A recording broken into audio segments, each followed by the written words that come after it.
Okay, this one goes out to my Math 108 students for fall 2019.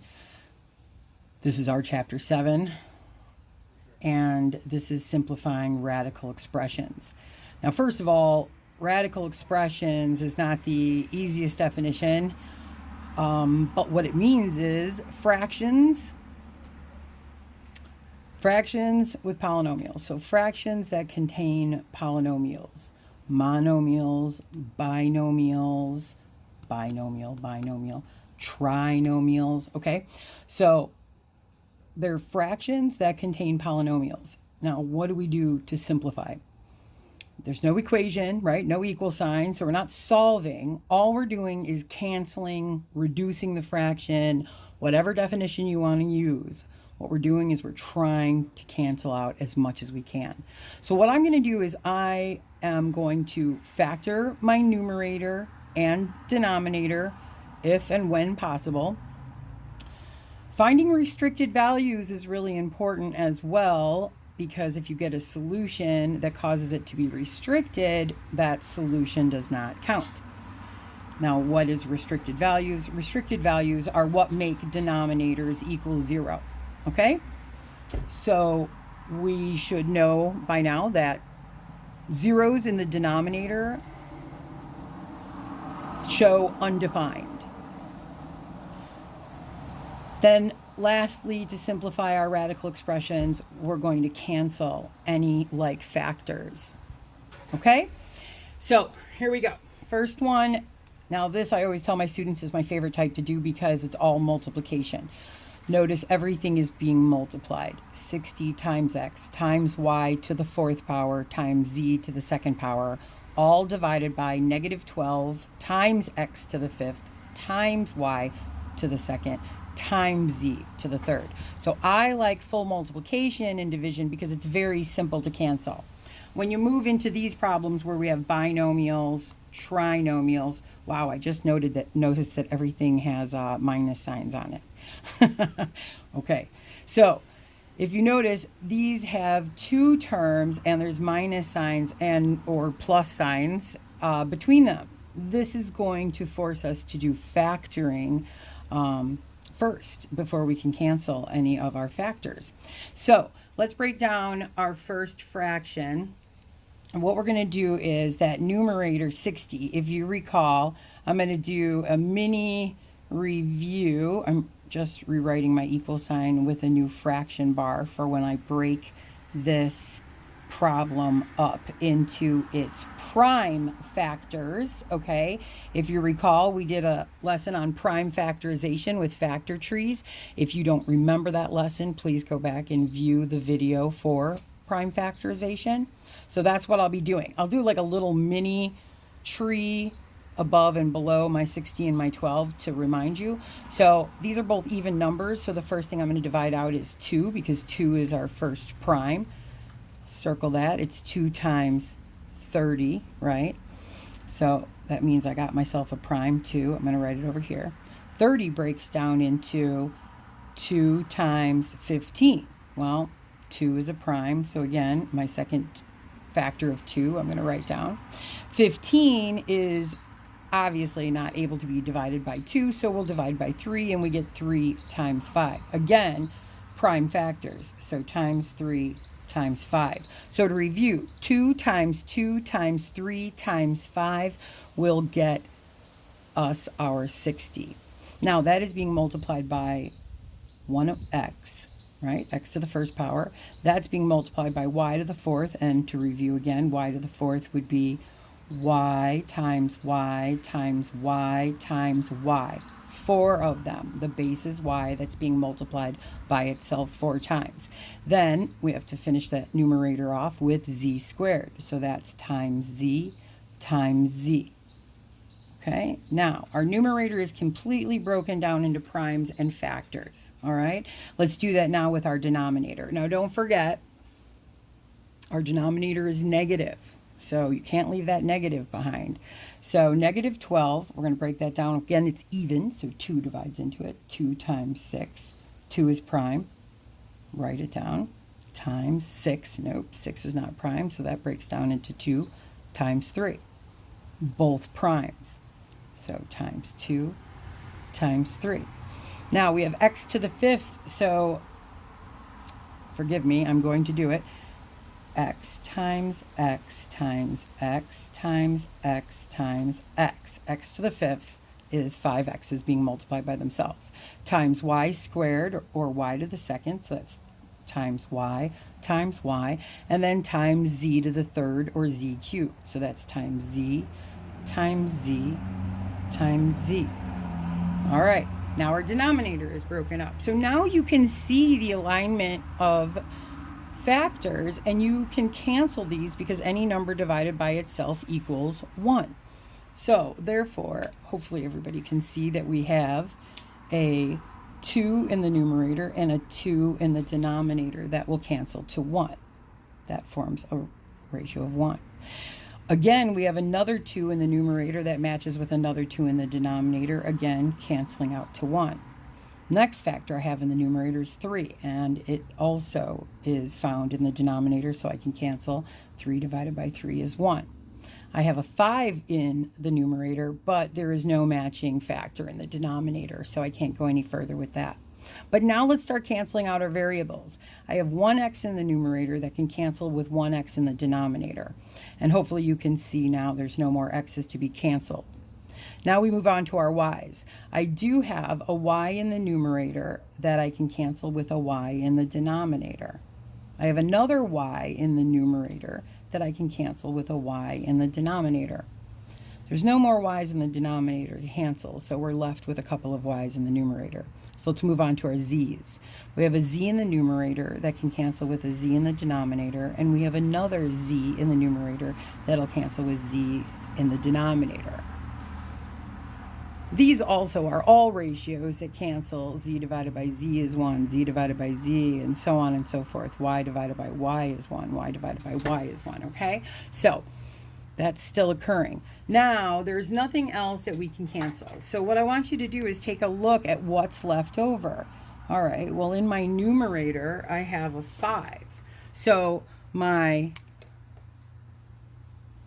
answer, my final simplified fraction, I will have a 5 left in the numerator. And what do we have left in the denominator? Well, don't forget about your negative out in front. That could be considered a negative 1, okay? But also we have 1, 2, 3, 4 x's and 1 z. So how do we write that denominator? Negative x to the 4th times z. Okay, so that is our simplified answer, and you can rewrite that as negative next to the fraction bar, 5 in the numerator, and then x to the 4th z in the denominator, and that would be an excellent simplified representation of our original radical expression. Okay, let's move on to the next kind, which is factoring. This is a quadratic binomial, okay? It is called the difference of perfect squares. So I'm not going to review factoring with you in this chapter or section. So I'm just going to assume you know your factoring rules. When we have the difference of perfect squares, this factors into two binomials. Our first, b times b, 64 breaks into 8 times 8, and we have a plus and a minus. Now, anytime I see a binomial that isn't squared, I normally surround it with parentheses immediately so that it helps you identify the fact that when it is a binomial, either a plus or a minus, they are a team. They're together. You can't just cancel one piece of a binomial.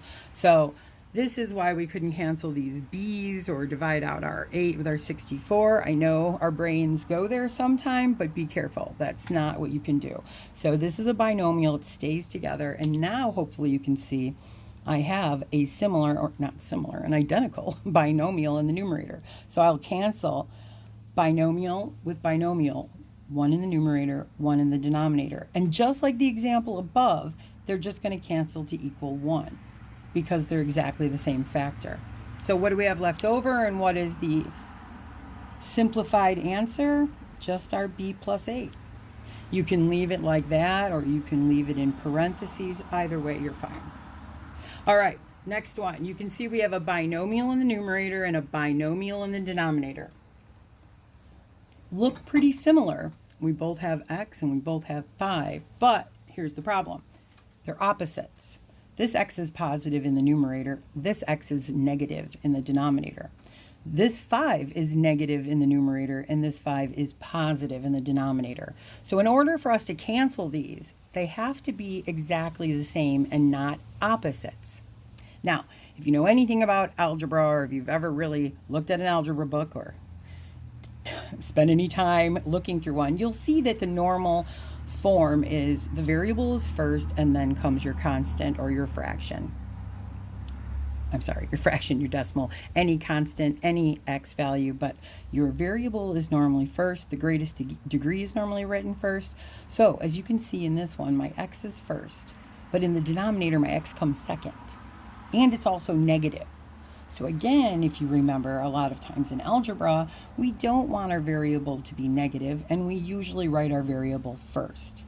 So thinking that way, if this denominator is the opposite completely of our numerator, then I can factor out a -1. Now what I'm going to do is I'm going to rewrite my numerator exactly the way it is, x minus 5, not changing anything. But in my denominator, I'm going to factor out a -1. What happens when I do that is when I divide a positive 5 by a -1, it becomes a -5. And when I divide a negative x by a -1, it becomes a positive x. And that's what we wanted. So this positive x, we're going to write in the first place. And now that this becomes a -5, we're going to write that in the second. So again, if you want to review your distributive law, -1 times x is -x, and -1 times -5 is a positive 5. So that's how we factored out our -1. Now, again, following my rule of when you see a binomial, put parentheses around it, it should be easy to identify the fact that we have the exact factor binomial x minus 5 in the numerator and the binomial x minus 5 in the denominator. So again, we can cancel these as a normal factor and divide them out as 1. So with that being said, what's left in the numerator, and we haven't had to use it yet, but there is a 1 left in that numerator when you cancel out your x minus 5. Be careful, that's sometimes left behind.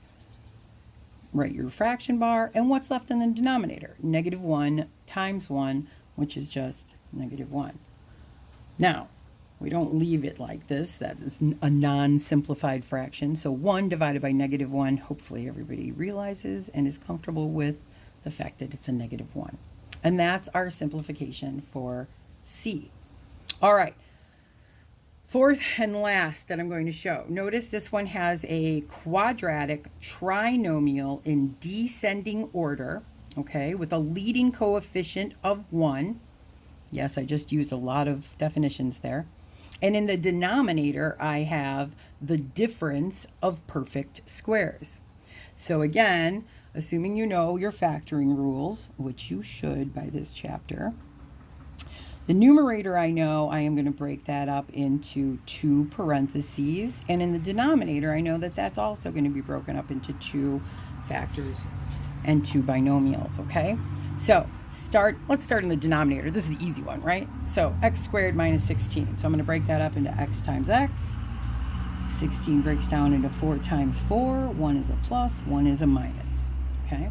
Now, in the numerator, leading coefficient of 1, so x times x. My 2 factors that have a product of -12 and a sum of -1 would be a 3 and a 4. My 3 is going to be positive because 3 minus 4 gets us our -1 middle term. And how convenient. Hopefully everybody can see that we have the identical binomial in the numerator as in the denominator. So of course, like the previous, we will cancel those, make them 1s, and what we have left over, Gosh, I should have put it in this one too. It would have made life a little bit easier, right? There's your numerator, there's your denominator. And in this last problem, here is your numerator, and here is your denominator. That's the only part that is left that was not canceled out. So we would write our answer with or without parentheses. We could write it as, of course, the binomial x plus 3 divided by the binomial x plus 4.